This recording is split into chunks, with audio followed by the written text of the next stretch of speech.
حافظ صاحب فرماتے ہیں نصیحت گوش کن جانا کہ از جاں دوستر دارند، جوانان سعادت مند پندے پیر دانا را،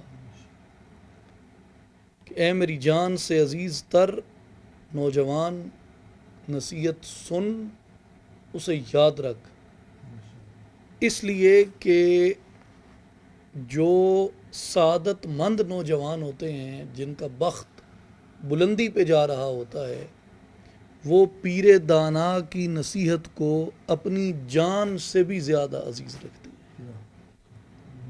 حافظ صاحب نے ایک اور مقام پہ فرمایا ہے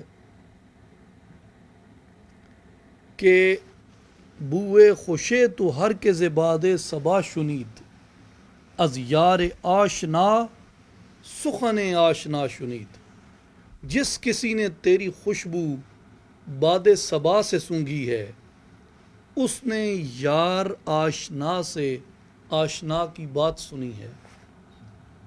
اس کا ایک معنی یہ ہے کہ اس کی خوشبو تو پورے جہان میں رچی بسی ہوئی ہے، جب باد صبا چلتی ہے تو یہ اسی کی خوشبو لے کے آتی ہے جو جھونکا تمہیں محسوس ہوتا ہے۔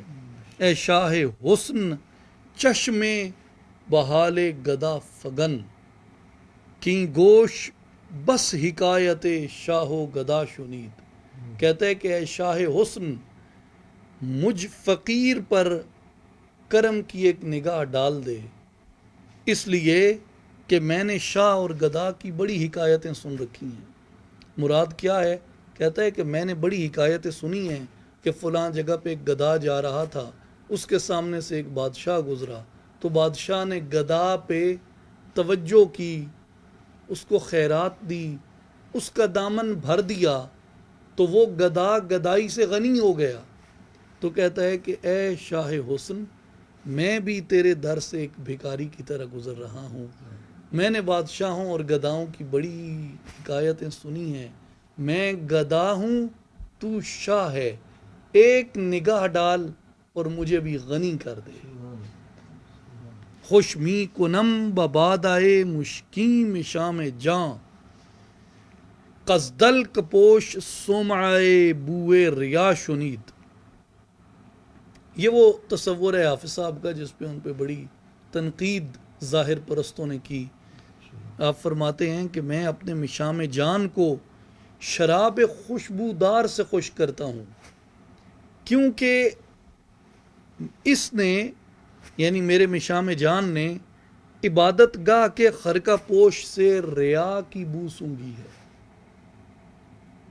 اس لیے میں صرف ظاہر پرستی پہ نہیں رہتا بلکہ اپنے اندر کو باطن کی شراب طہورہ بھی پلاتا رہتا ہوں، یعنی صرف قال سے میں اپنی روح کی پرورش نہیں کرتا، میں اپنی روح کی پرورش کے لیے حال کا اہتمام بھی کرتا ہوں، اس لیے کہ میں نے قال میں ریا کی بو بھی سونگھی ہے۔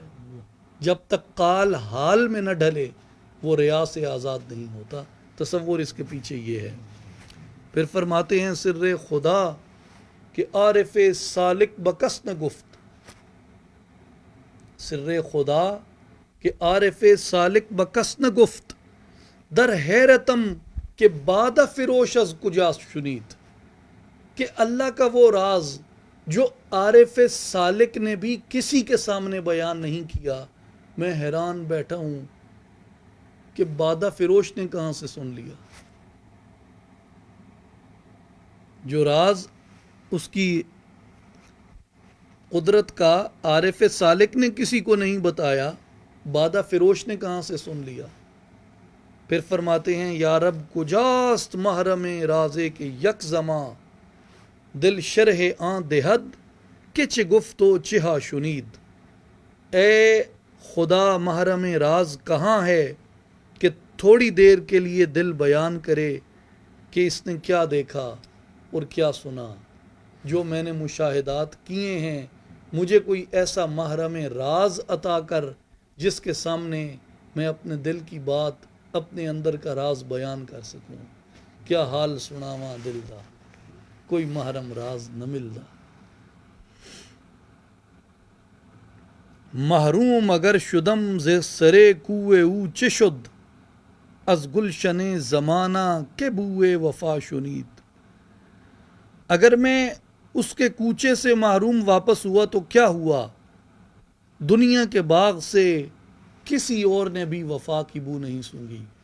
آپ فرماتے ہیں کہ حافظ دنیا سے وفا کی بو نہ سونگنے میں تیرا تفرد نہیں ہے، تو منفرد نہیں ہے، بلکہ دنیا کے باغ سے کسی کو بھی وفا کی بو نہیں آئی.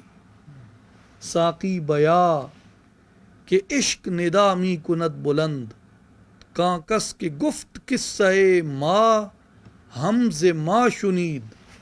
ما بادا زیر خرکا نہ امروز می خوریم، صد بار پیر میں کدائی ماجرا شنید.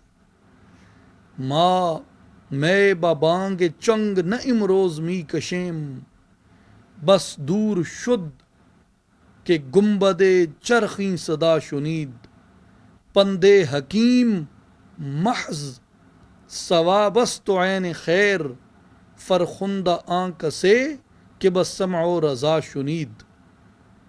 کہ جو دانا کی نصیحت ہے وہ بالکل درست ہے اور اس میں خیر ہے، لیکن خوش نصیب وہ ہوتا ہے جو ایسی نصیحتوں کو رضا کے کانوں سے سنتا ہے. حافظ وظیفہ تو دعا گفت نست و بس. حافظ تیرا اتنا ہی کام ہے کہ تو دعا کر دے. در بند عام مباش کہ نہ شنید یا شنید. تجھے اس سے کیا مطلب ہے کہ اس نے دعا سنی ہے یا نہیں سنی، مراد یہ ہے کہ تجھے اس سے کیا مطلب ہے کہ دعا قبول ہوئی ہے یا نہیں ہوئی. تیرا کام دعا کرنا ہے، وہ قبول کر لے تو بھی وہ مالک ہے، اس کی مرضی. وہ قبول نہ کرے تو بھی وہ مالک ہے، اس کی مرضی. تو کون ہوتا ہے اس کے معاملات قدرت میں دخل اندازی کرنے والا؟ قبول کرے تو بھی تجھے اس کی رضا پہ راضی رہنا ہے، وہ قبول نہ کرے تو بھی تجھے اس کی رضا پہ راضی رہنا ہے. اس میں سالک کے لیے یہ بات نکلتی ہے کہ وہ تجھے اب سالک وصل کی دعا کرتا ہے، سالک وصل کی دعا کرتا ہے. وہ کہتے ہیں کہ تجھے اس سے کیا ہے، تیرا کام دعا کرتا تھا نا، اب اس کی رضا پہ راضی ہو جا. وہ تجھے ہجر میں رکھے تو بھی راضی رہے، وہ وصل بخش دے تو بھی راضی رہے.